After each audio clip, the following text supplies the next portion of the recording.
नमस्कार दोस्तों, कैसे हो आप सब। प्लिंथ सिविल्स पे आपका स्वागत है। मेरा नाम है गोपाल सिंह राठौड़। और कुछ समय से, या क्यों कहूँ मैं, 13 जनवरी से एक देश स्तर पर व्यापक मुद्दा चल रहा था, जिसमें जो स्वर्ण कैटेगरी है उनके द्वारा एक बहुत बड़े स्तर पर प्रतिरोध हो रहा था। एक बिल का, एक गाइडलाइन का, जो कि यूजीसी द्वारा निकाली गई थी, यूजीसी के द्वारा। इसको आज सुप्रीम कोर्ट ने एक बार के लिए रोक दिया है। और इसका जो कहा गया है कि 19 मार्च को इसको दोबारा सुनवाई होगी। उसमें क्या बातें थी, क्यों इसको रोका है, क्या इसमें बातें हैं ऐसी, क्यों इसका विरोध हो रहा था, क्या इसके फायदे थे, क्या इसके नुकसान थे, उन सभी बातों की अपन विस्तार से चर्चा करेंगे। तो खैर, अभी बात करते हैं अपन की उच्च न्यायालय द्वारा यूजीसी के 2026 नियमों पर एक बार के लिए रोक लगा दी गई है। और 2012 के जो पुराने नियम थे उनको एक बार बहाल कर दिया गया और कहा गया कि जब तक दूसरा आगे वाली कोई निर्णय नहीं आ जाता है तब तक हम 2012 के नियम को लागू रखेंगे। पिटीशन दायर की गई थी मृत्युंजय तिवारी के द्वारा, विनीत जिंदल के द्वारा और राहुल दीवान के द्वारा। इन 3 लोगों के द्वारा पिटीशन जारी की लागू की गई थी, कल लागू की गई थी, जिसको क्या किया गया था, आज उसके ऊपर सुनवाई की गई। क्या कहा कोर्ट ने, वो सब बातें अपन करेंगे। कोर्ट ने 2-3 बातें बोली और कहा 4-5 प्रश्न ऐसे हैं जिन पे विचार करना जरूरी है। क्या कहा, 4-5 प्रश्न ऐसे हैं। और कहा, किसे कहा, तुषार मेहता, जो कि अपने सॉलिसिटर जनरल है, तुषार मेहता, ये गवर्नमेंट की तरफ से थे। और इंदिरा सिंह थे विपक्ष की तरफ से, और गवर्नमेंट की तरफ से थे तुषार मेहता, जो कि अपने सॉलिसिटर जनरल है। कोर्ट ने कहा, कोर्ट में जो बेंच थी उसमें एक सूर्यकांत थे मुख्य जज, और जोई माल्या बागची,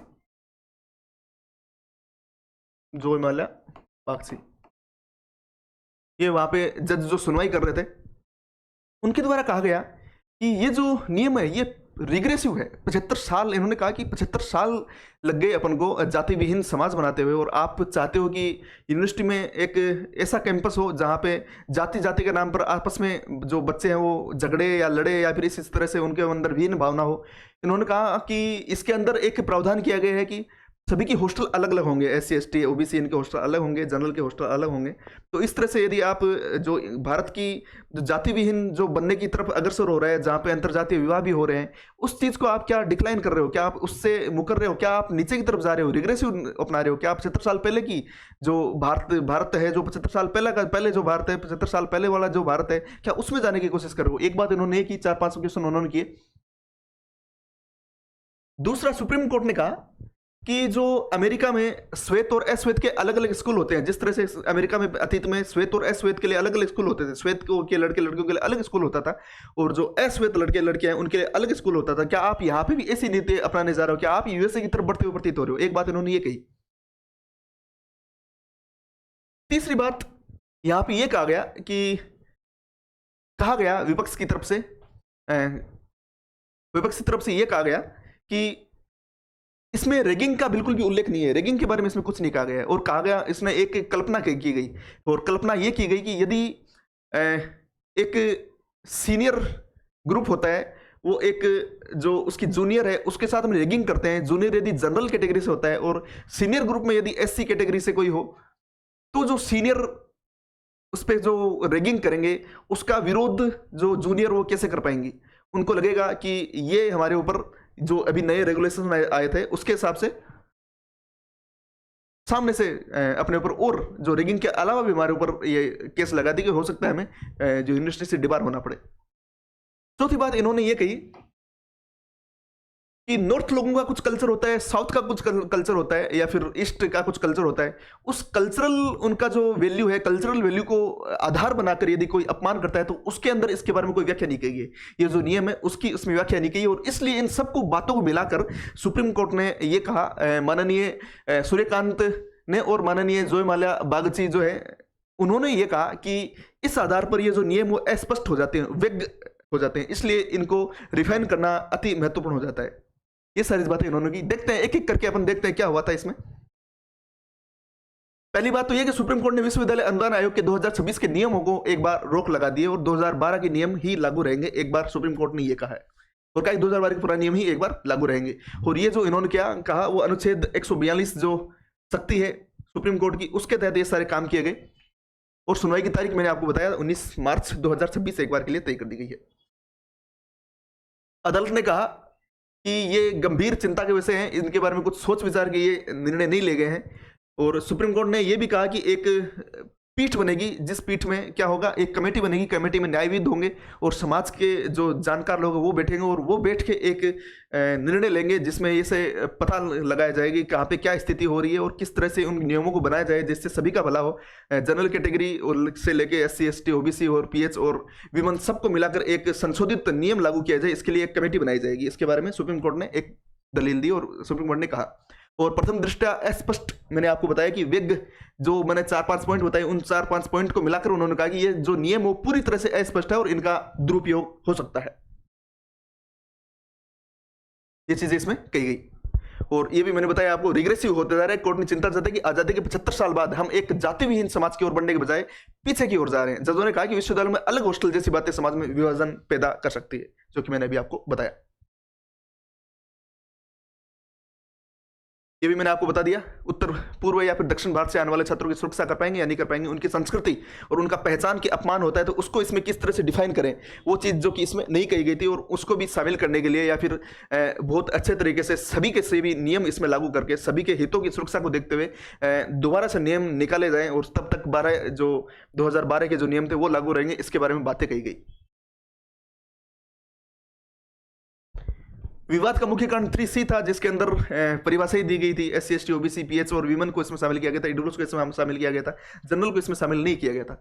ये 3C था। इससे पहले भी 2012 के जोर में 3E है, 3E में डेफिनेशन दी गई है। तो एक बात ये भी कही कि जब 3E पहले से जो जातिगत भेदभाव है उनको रखने के लिए रखा गया है तो 3C की आवश्यकता क्यों पड़ गई, 3C क्यों लागू किया गया, एक बात सुप्रीम कोर्ट ने आज के वर्डिक्ट में कहा। याचिका करते थे उन्होंने तर्क, जैसे मैंने आपको बताया कि उन्होंने कहा कि जो नया नियम है वो जाति आधारित भेदभाव को केवल आरक्षित श्रेणियों तक ही रोकता है। यदि किसी जनरल के साथ में भेदभाव होता है तो उसको किस तरह से रोका जाएगा, इसके बारे में ये जो नए रेगुलेशंस आए हैं उनमें जानकारी नहीं है। भेदभाव का शिकार कोई भी हो सकता है, जो कि मैंने अभी आपको बताया कि यदि किसी जनरल के छात्र के साथ में भेदभाव हो सकता है तो उसके साथ में कैसे निपटा जाएगा। एक इसमें यह भी था कि इसमें जुर्माने का प्रावधान नहीं था। झूठी शिकायतें यदि होती है, झूठी शिकायतें यदि होती है तो उसके बारे में इसमें प्रावधान नहीं था, और झूठी शिकायतों को निस्तारण के लिए कहा गया कि इसमें प्रावधान होने चाहिए, जो कि दलील दी गई, वो चीजें भी इसमें कही गई जो अपन देख पा रहे हैं। और उन्होंने कहा कि जो भेदभाव SC ST के साथ में हो सकता है वो भेदभाव जनरल के साथ में भी। और उन्होंने एक उदाहरण भी दिया कि JNU की 2022 की एक घटना बताई कि जिसमें JNU की दीवारों पे लिखा हुआ था ब्राह्मणों भारत छोड़ो, इस तरह से कुछ, ब्राह्मण भारत छोड़ो, ऐसा कुछ ये तर्क भी यहाँ पे दिया गया। और इन सभी तर्कों को, सभी मान्यताओं को देखकर और सभी की बातें सुनकर, दलीलें सबकी सुनकर सुप्रीम कोर्ट ने अंततः ये निर्णय लिया कि 2012 के नियम एक बार के लिए लागू रहेंगे और तब तक 2026 के नियम है उनको स्थगित किया जाता है, उनको एक बार के लिए रद्द किया जाता है और इन पर एक बार रोक लगाई जाती है। इनमें जैसे ही संशोधन होता है दोबारा 19 मार्च 2026 को इसमें सुनवाई होगी, तब तक इसमें संशोधन हो जाता है। तो कमेटी बनाई गई है, कमेटी बनाई जाएगी जिसमें होंगे जो कि कानून के जानकार हो, जो कि समाज के जानकार हो, वो लोग उसमें बैठेंगे। वो सब कमेटी बनाकर एक अच्छा और विस्तृत रूप से नया संशोधन करके नियम लाए जाएंगे और नियमों को वो अच्छे तरीके से इंप्लीमेंटेशन करें। इसके लिए 19 मार्च 2026 को एक बार दोबारा इसकी बेंच बैठेगी। और क्या थे ऐसे नियम, क्या सारी बातें थी, क्या ऐसी बातें आई कि सुप्रीम कोर्ट को इसमें दखल देना पड़ा, सुप्रीम कोर्ट में इसकी पिटीशन लगी, ये सारी चीज़ें अपन अब देखते हैं कि क्या ऐसा मामला था, क्या हुआ और क्या कारण थे। सबसे पहले अपन कारण देखेंगे, ऐसा क्या कारण थे कि UGC को नए नियम लाने पड़े, वो सब बातें अपन अभी करेंगे। UGC में बता दूं कि UGC का जो कमिटी अंडर जो आती है, जिसके वो नेशनल एजुकेशन जो मिनिस्टर होता है उसके अंडर में आती है। UGC का गठन जो है उसमें मौलाना कलाम, जो अब्दुल कलाम थे, मौलाना आज़ाद, उनका महत्वपूर्ण योगदान था, जो कि प्रथम अपने शिक्षा मंत्री भी रहे हुए थे। ये नियम क्या थे इसके बारे में बात करता हूँ। इसमें नियम ऐसे क्या रखे गए कि स्वर्ण कास्ट जो है उसको ये सारी बातें करनी पड़ी, उसके बारे में अपन अभी बात करेंगे। जो कि नियम थे यूजीसी भेदभाव विरोधी नियम थे 2026। और इससे पहले अपन देखेंगे, भूमिका देखेंगे कि ये क्यों लाने पड़े, क्या बातें हुई, क्या ऐसा घटना थी। दो ऐसी घटनाओं की बात करेंगे, जिसमें एक तो रोहित की बात करेंगे जो कि हैदराबाद सेंट्रल यूनिवर्सिटी में पीएचडी कर रहा था, और एक अपन BLY नायर जो यूनिवर्सिटी है MBBS जो वहाँ से कर रही थी, एक MBBS नहीं MD कर रही थी, एक गायकोनोलॉजी से एक महिला जिनका नाम पायल तड़वी था, बहुत ही होनहार बालिका थी। उनको सुसाइड हो जाता है, अपनी दोस्त, उनकी जो दोस्त हैं वो उनके साथ में भेदभाव करती है। वो भेदभाव इस तरह से करती है कि उनके साथ में कास्ट डिस्क्रिमिनेशन उसके साथ में भी होता है, और वो जो थे रोहित थे उनके साथ में भी एक डिस्क्रिमिनेशन होता है, जिसमें वो ये और इनके जो कुछ दोस्त होते हैं वो ABVP के एक नेता होते हैं, उनके साथ में कुछ झगड़ा वगड़ा कुछ टाइप से हो जाता है, उनको निलंबित कर दिया जाता है, उनकी जो स्कॉलरशिप है वो रोक दी जाती है। और उसके बाद में वो एक सुसाइड नोट लिख के जाते हैं, जिसमें कहते हैं इंसान की कोई कीमत नहीं है, इंसान की कीमत एक वोट के बराबर, एक वस्तु के बराबर, और एक वोट हो गया, एक वस्तु हो गई, इनके बराबर कीमत बता के जाते हैं कि इनकी इंसान की कोई कीमत नहीं रह गई है। उसके बाद वो सुसाइड कर लेते हैं। और उसके बाद में बहुत बड़े स्तर पर, 2016 की बात कर रहा हूँ, बहुत बड़े स्तर पर पूरे भारत में इसके विरुद्ध बहुत सारे कैंपेन चलाए जाते हैं, बहुत सारी यूनिवर्सिटी इसके खिलाफ आती है, बहुत सारे स्टूडेंट यूनियन उसके खिलाफ आते हैं, और यूजीसी पर दबाव डालते हैं कि ऐसे नियम लाए जाए जिससे कि इनके साथ में डिस्क्रिमिनेशन नहीं हो। पायल तड़वी के साथ में ऐसा होता है, वो भील लड़की थी, तो उनको जाति सूचक शब्द इस्तेमाल किए जाते थे। उनकी 3 सीनियर जो उनकी होती वो उनको मेडिकल प्रैक्टिस नहीं करने देती है, उसके अलावा उनको प्रताड़ित करती है, व्हाट्सएप ग्रुप में उनको अपमानित किया जाता है। वो सारी चीज़ देख के वो भी सुसाइड कर लेते हैं, जिनके बारे में अभी एक एक बात करेंगे अपन। देखें, सबसे पहले रोहित वेमुला की बात करते हैं। मैंने आपको बताया कि हैदराबाद सेंट्रल यूनिवर्सिटी में एक PhD धारक थे, शोधार्थी थे, जो कि अंबेडकर स्टूडेंट एसोसिएशन के सक्रिय सदस्य भी थे और छात्रों के अधिकारों के लिए आवाज उठाते थे। इन्होंने निलंबन इनका हो गया था। रोहित और 4 जो सदस्य इनके छात्र साथ में लोग थे, उनका एक ABVP के एक नेता के साथ विवाद हो जाता है। इसके बाद इनको विद्यालय प्रशासन ने हॉस्टल से निकाल दिया था और कैंपस के सार्वजनिक स्थानों पर जाने से रोक लगा दी थी। उसके बाद में आर्थिक संकट इस तरह से आता है, इनका शोधार्थी जो 50,000 रुपये JRF करने के बाद में आते हैं, जैसे इधर 50,000 के आसपास, वो उनकी स्कॉलरशिप रोक दी जाती है। स्कॉलरशिप रोकने के बाद में आत्महत्या कर लेते हैं, और आत्महत्या करने हॉस्टल में एक कमरे में फांसी लगा लेते हैं। और उसके बाद में ये कह के भी जाते हैं कि एक इंसान की कीमत उसकी पहचान और उसकी करीबी संभावनाओं तक ही सीमित कर रह गई है, एक वोट तक रह गई है, एक संख्या तक रह गई है, और एक वस्तु तक रह गई है। और उन्होंने ये भी कहते हैं कि जो उनका जन्म है वो ही एक घातक दुर्घटना है। वो कहते हैं कि मेरा जन्म ही इससे अच्छा है, मेरी जन्म ही नहीं होता, वो भी एक दुर्घटना है। कि मैं एक लोअर कास्ट में जन्म लिया, ये भी एक दुर्घटना है। ये जो बात है बहुत बड़े स्तर पर फैलती है, जैसे मैंने आपको बताया, और एक बड़े आंदोलन का उद्भव होता है। My birth is my fatal accident, ये बात कह के जाते हैं।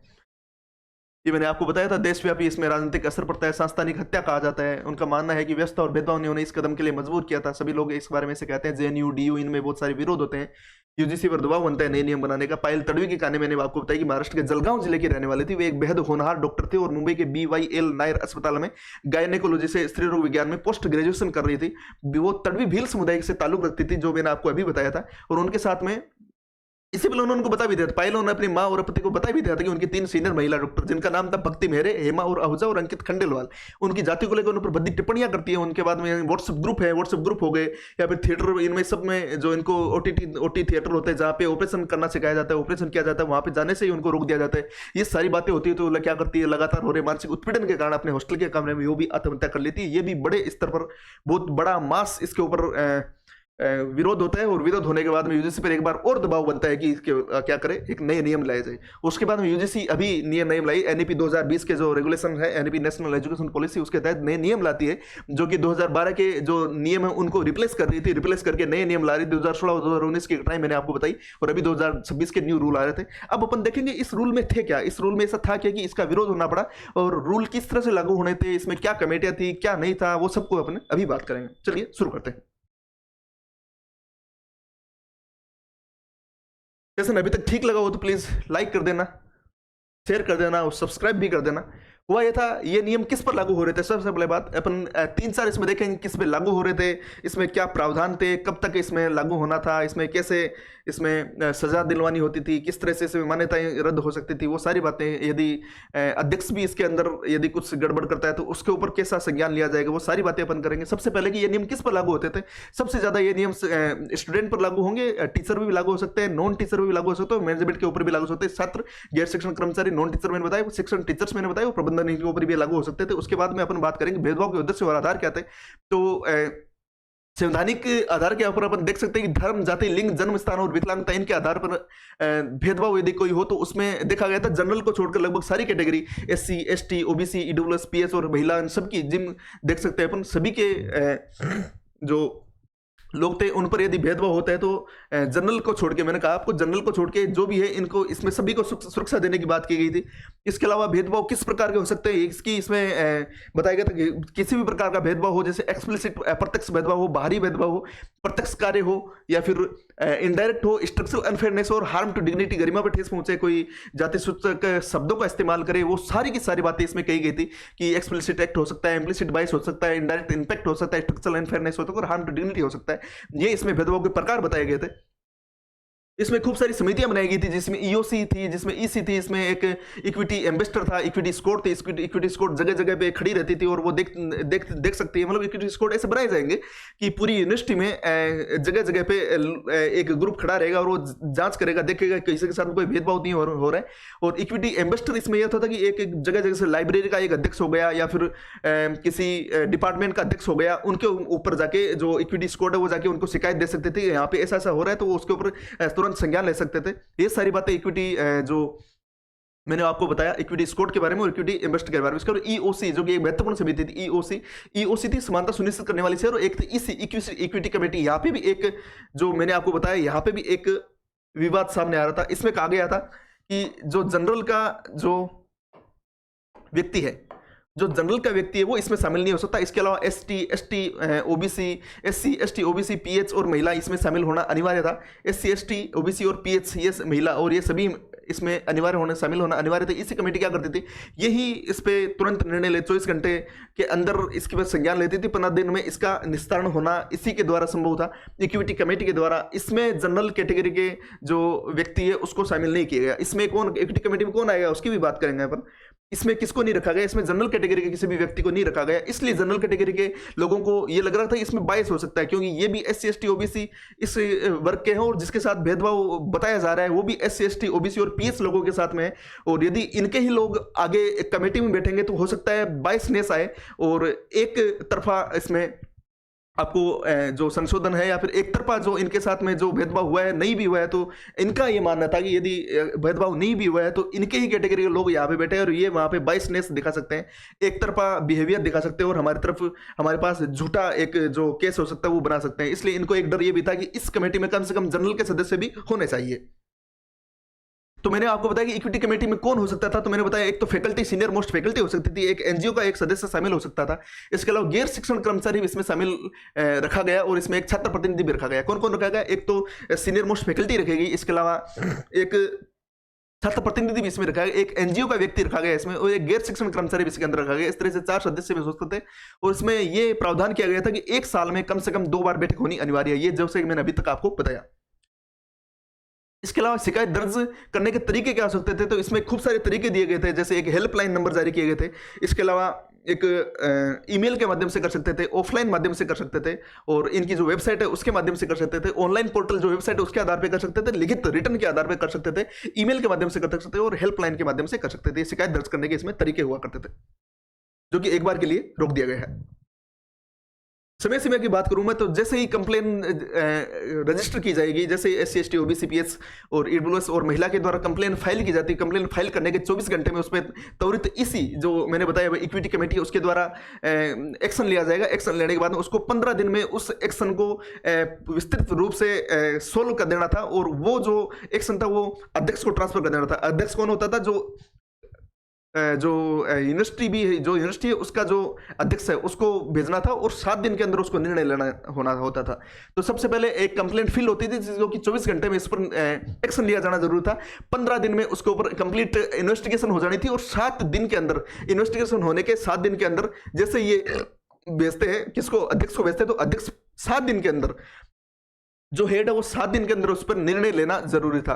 और यदि हेड के ऊपर ही हो जाती है, यदि हेड के ऊपर ही हो जाती है तो EOC का जो समन्वय का कोऑर्डिनेटर होता है उस EOC के समन्वय के द्वारा इसके ऊपर जांच की जाएगी हेड के ऊपर। ये सारी बातें इसमें कही गई थी। 24 घंटे में शिकायत मिलने के बाद कार्रवाई शुरू होगी, 15 दिन में सामान्य मामले में जांच पूरी हो जाएगी और 7 दिन में संस्था प्रमुख को रिपोर्ट दे दी जाएगी। ये सारी बातें अपन ने बात की।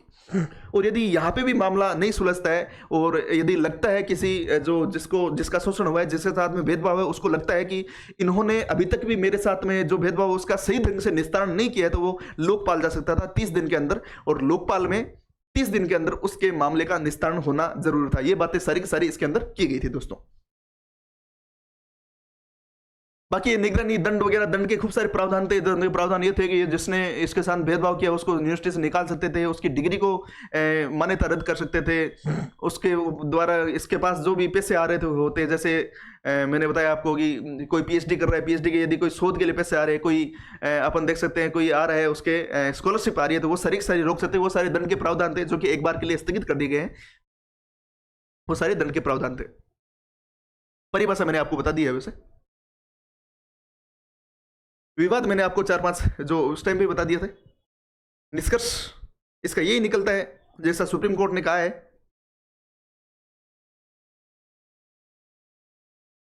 सुप्रीम कोर्ट ने यह कहा कि इसके ऊपर एक कमेटी बननी चाहिए, कमेटी बन के उसमें बड़े सामाजिक जो जानकार वो भी होने चाहिए, न्यायविद भी होने चाहिए, वो सारे मिलकर एक ऐसा कानून बनाए जिसमें सभी के हितों को ध्यान में रखकर और ऐसा देखा जाए कि उसमें सांप्रदायिकता नहीं फैले या फिर कास्ट बेस्ड कोई डिस्क्रिमिनेशन नहीं हो, कोई भी किसी के साथ भेदभाव नहीं करे, कोई भी किसी के साथ में भेदभाव यदि करता है तो उसके साथ में क्या बिहेवियर होना चाहिए, वो सारी की सारी बातें उस कमेटी के द्वारा डिसाइड की जाएगी। और देखते हैं आगे क्या होता है। अभी तक 19 मार्च की डेडलाइन दी है और तब तक इनको ये करने के लिए बोला है कि आप नियम दोबारा बनाइए। जब तक होता है तब अगले वीडियो में बताएंगे अपन क्या होता है क्या नहीं होता है, और आशा करते हैं कि ऐसा नियम बने जिसमें कास्ट बेस्ड डिस्क्रिमिनेशन नहीं हो और जो अपना देश है वो सुव्यवस्थित और बिना किसी कास्ट डिस्क्रिमिनेशन के होते हुए और एक नई ऊंचाइयों को छुए। जब तक के लिए जय हिंद, धन्यवाद, थैंक यू।